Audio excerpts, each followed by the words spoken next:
L'actuelle génération de Skoda Fabia date de 2014, c'est-à-dire que c'est la plus ancienne de la famille, puisque la Seat Ibiza, la Volkswagen Polo et l'Audi A1, ses cousines, théoriquement, sont toutes plus récentes et utilisent une plateforme plus récente aussi, la MQB0. Malgré tout, Skoda continue à faire vivre sa citadine, puisque cette Fabia a été restylée en 2018. Alors il y a plein de petites modifications esthétiques au niveau des boucliers avant et arrière. La plus facile à reconnaître, c'est que depuis ce restylage, la Fabia peut avoir des feux avant full LED, comme sur notre modèle d'essai. Au niveau des motorisations, c'est simple, il n'y a plus de diesel, il n'y a plus que des 3 cylindres essence 1 litre. Il y a un 60 chevaux, 95 chevaux ou 110 chevaux. Le 110 chevaux n'est plus disponible qu'en boîte DSG. Quant à notre version DC 95 chevaux, elle n'est disponible qu'en boîte manuelle à 5 vitesses. On l'essaye ici en finition haut de gamme style. À l'intérieur, le restylage n'a pas bouleversé la Fabia et l'écran, qui a pourtant grandi à 6,5 pouces, paraît bien petit face à la concurrence. L'ambiance n'est pas folichonne et les plastiques durs ne sont pas très flatteurs, mais l'ensemble reste assez sérieux. L'équipement a reçu quelques nouveautés comme la surveillance des angles morts et une connectivité plus moderne. À l'arrière, en revanche, rien de nouveau et la comparaison concernant l'habitabilité est cruelle face aux Ibiza et Polo.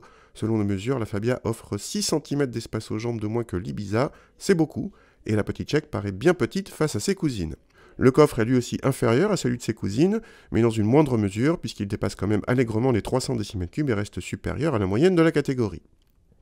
Cette Skoda Fabia, comme je vous l'ai dit en introduction, elle est basée sur une ancienne plateforme qui n'est pas particulièrement ni confortable ni dynamique. Ici, on a des roues de 16 pouces et la voiture fait le travail qu'on lui demande tout simplement. Elle est saine, c'est l'essentiel, mais ni particulièrement confortable ni particulièrement agréable à conduire.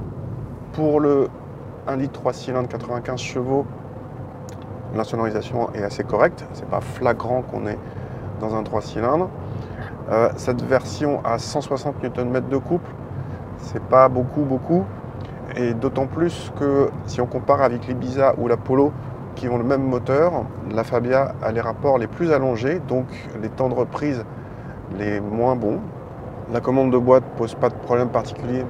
Donc vous l'avez compris, on ne s'éclate pas spécialement au volant de cette Fabia TSI 95. Vous me direz, elle n'est pas faite pour ça, mais c'est déjà mieux à bord d'une Ibiza dotée du même moteur et beaucoup plus moderne.